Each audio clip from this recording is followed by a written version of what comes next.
Chào mừng quý vị quay trở lại với chương trình. So, Mr. Philip Richards, in this part, I would like to ask about the change inside your company. How is the change inside when the Holcim Vietnam was acquired by SCCC?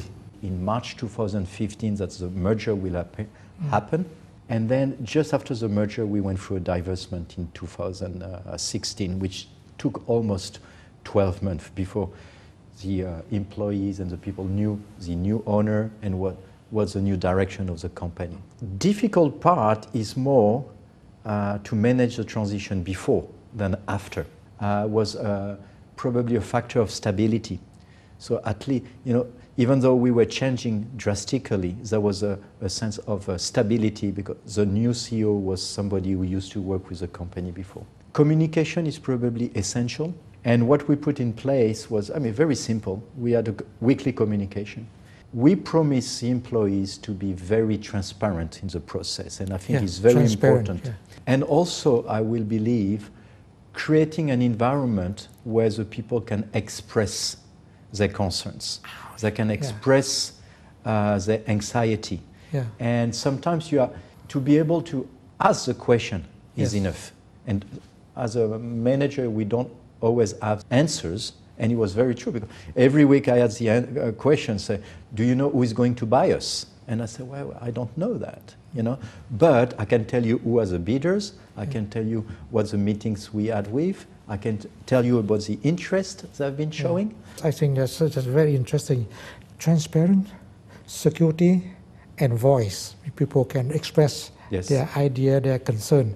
I just remember that 25 years ago, I was working in one Danish company, EAC. Mm-hmm. And certainly EAC was acquired by Maersk Line, the shipping company. Yes. And we, the staff in Vietnam, we totally confused. We don't know what's going to happen, but we have to look at the leader.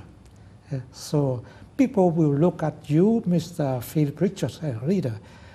They will see the same Philip Richards as before, or certainly we have the new Mr. Richards. For yourself, they will see you the same person or different leader. Well, I'm 10 years older first.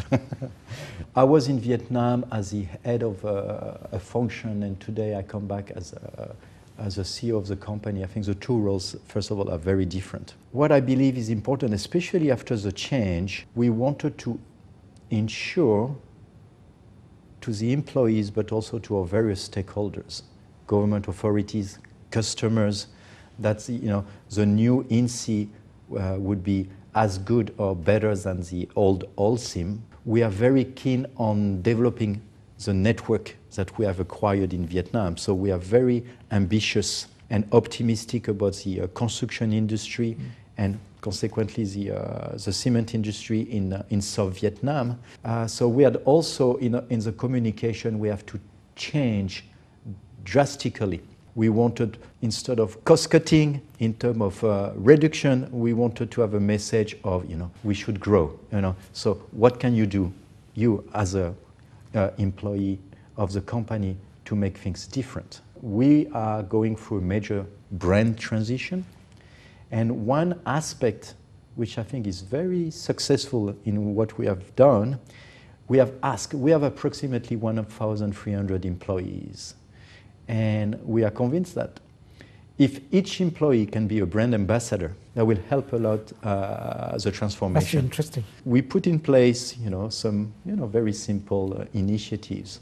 Try to promote, the fact that everybody can make a contribution to the brand, not only the marketing people, but the sales people. And in fact, today, it's also create the new culture, is also creating the new values. And I think that's the right way to go. On the next part, we're going to talk about the change outside your company. Yes. Thưa quý vị, chúng ta vừa nói về việc thực hiện những thay đổi ở bên trong công ty, và trong phần tiếp theo chúng ta sẽ nói về những thay đổi ở bên ngoài của công ty Insee.